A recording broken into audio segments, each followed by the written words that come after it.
What's up, guys? Back with a new rolling footage of me and Jessie in the top right. Here is Sarai and Sella saying what's up to the fam. Alright, so me and Jessie, we start on our knees. I didn't want to play guard, to be honest. I've been practicing my top. So I'm practicing the HQ position that we learned yesterday at um, Concept. Trying to work the knee cut combos with the leg weave, even this high step out. He kind of followed me well. I think that inside pummel, like Maya said, is a more advantageous. So Jesse likes single leg X and ankle lock. So just trying to do a good job at keeping my foot on the mat and pressuring in.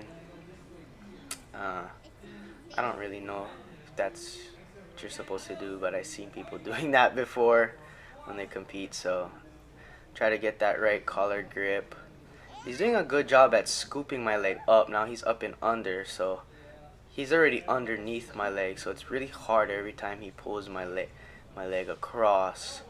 I'm trying not to fall here. I'm trying to kind of give some stacking pressure. Maybe I could have been more mean about it to crack the single leg X, but as I fall, I kind of clear my knee line a bit, and then I start to leg pummel, and then I try to counterattack him.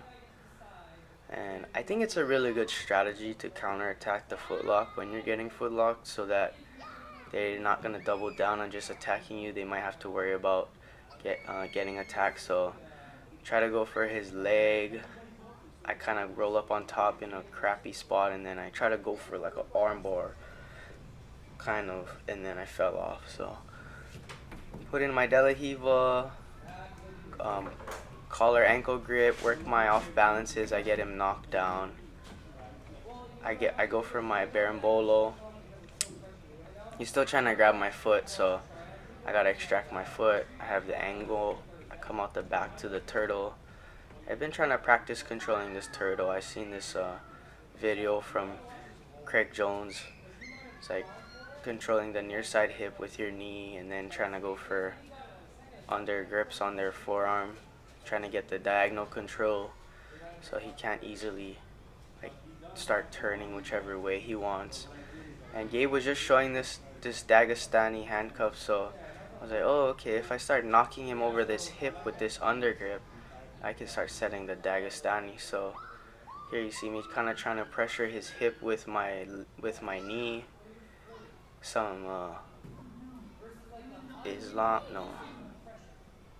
whatever that one UFC guy, he's kind of using this good too. Trying to imagine like my left hand's free punching his face, so I need base for that, you know.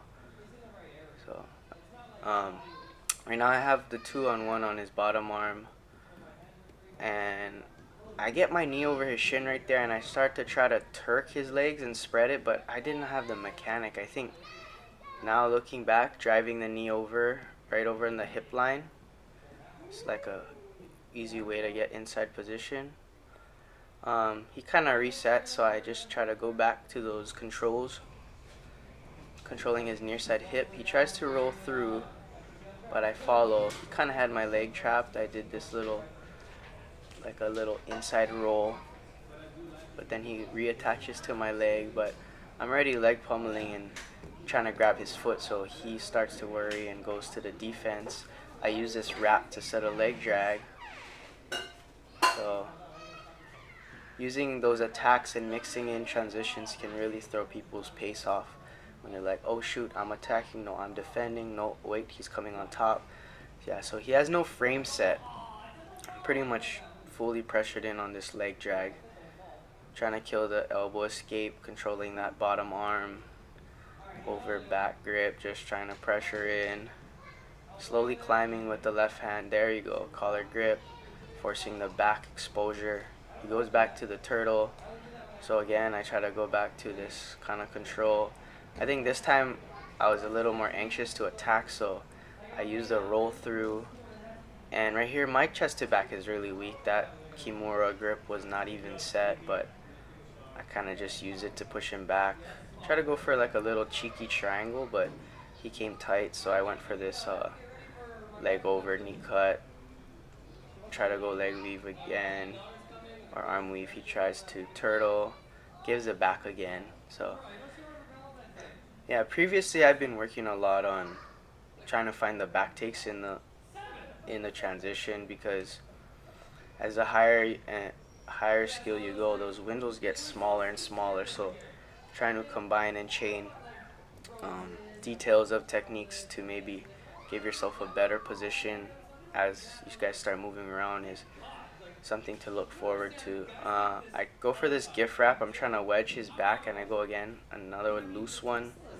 So he spins out. He's another small guy, so if you're not really controlling our upper body and wedging, then yeah, it's gonna spin out. I go for this kiss of the dragon from this reverse De La Hiva, but he decides to fall, so I can't take his back. But I'm looking to pummel, maybe attach to his leg or take the top. He does a nice job with that butterfly, but I stick my deep De La Hiva in and I start looking for his back here again. He's on his shoulder, so I know he's not really, there you go, he's on his hand. I try to chase. He goes for my neck, but I go through to deep half. Trying to go to deep half. Trying to lock onto some kind of choke, but he fell off, so I could take the top. Set this HQ again, pin the knee with my body weight, use his top hand, kill the top frame so he can't push. Try to give combos. Leg weave to knee cut. I still need to work my knee cut. I've shied away from knee cuts for a long time because of my knee injury, but here I go for the folding pass. Grip behind the butt, start to lift the hips so I can start to twist him. I use my head pressure again to split him.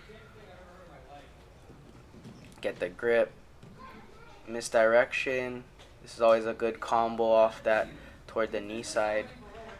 My leg didn't come over his head quick enough, so I tried to pull. I just tried to keep the tension on this arm, but his elbow was getting free, so this counter attack I like is the barato plata when their arm is bent. So controlling, punch my hand, or I didn't have it yet, he rolls, so I follow. I punch my hand through now, going for the barato plata. I'm just trying to cement that lock because he's just posturing and it's slipping out. So eventually, I think I get a little bite, but his posture is just too good. His arm is, small, so I follow up with a triangle immediately for posture control. I think he got his other hand in, so I couldn't get the full lock or I couldn't get the full lock, and then once he decided to start bringing one side up, I couldn't get the angle as well. Like once he did that, turning in somehow, I couldn't get the angle. So now I'm trying to combo it with this top lock from Danaher with the armbar triangle combo. Trying to suck his arm out, but he's playing that middle ground. Elbow in, doesn't want to get triangled. Elbow back, doesn't want to get armbarred. So putting him in this dilemma, he gives me the pressure. I think I feel his base is leaning over toward his head, so I give him like a little off balance over his head. Let's see. Yeah, I've been trying to work on my flower sweeps at these tighter angles. I get the top position, give the chest pressure, just trying to wedge his elbow with my body again, going for the gift wrap.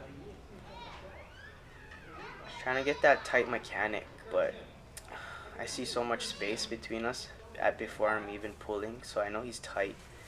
He beats my rotation and he comes on top. Yeah, he almost fell into another triangle right there, but he was quick to bring his arm underneath. So right here, I just get a strong lapel grip from over his back and in front, just to frame his face away, because with this arm positioning, I can just tell he has some decent pressure, and if he quickly steps over my leg, it could be bad. So I keep the frame, shrimp out, and I take the angle. I like using the lapel over the back as a strong frame combined with the forearm, just to start to block the angle and sometimes you get easy back takes like that because they can't turn back in. So here, try to go for the body triangle. And again, I think I have the strong side on the bottom right now. No, I have the weak side on the bottom. I think I'm going for the straight jacket system because every time I kept attaching to his back, I don't think I even got a collar once yet. I think he kept spinning out. So trying to focus on trapping his limbs. He's doing a good job of going side to side, and I'm not adjusting as quickly. So I get the decent leg positioning. I have the cross grip, but he's turning away. I think I should be following and coming up and sprawling him flat. But again, I try to reach. I'm just trying to bully the grip already. I'm getting kind of not frustrated, but I'm getting in decent spots, and or this is the first time I've actually gotten in a decent spot. So I need to tee up and I need to start actually getting control. So he tries to slip over. I kind of block, and then I bait him to get triangled here. So he tried to slide over my top leg. I caught with the bottom leg. He fell over, and I got the clearance for this Achilles triangle. So I adjusted it. I have it tight. I'm using the leverage to bend his arm just to get it out. This is like a V-bar, so I mean, if they want to concede, it'll eventually come here. He tapped, but I mean, I think I would have had to keep the lock and keep banging it on my thigh, or just get my hips underneath and go over his head, because once he straightened his arm, the shoulder pressure is gone. Now it's more like he's trying to not get arm barred, but he said it was his shoulder, so it just, to me, it felt like, even though I popped his arm open from that V-bar type of pressure, some guys wouldn't have tapped to that, so maybe following it up with like the foot over the face for the arm bar just to double down on his elbow joint. But anyways, thanks guys for listening. I hope you guys enjoyed that breakdown of my role. Hopefully we can do more of these, and I do want to do a technique video in the future, so stick around for that, guys. Till next time, stay jitsi. Os jablesa. Chee-hoo.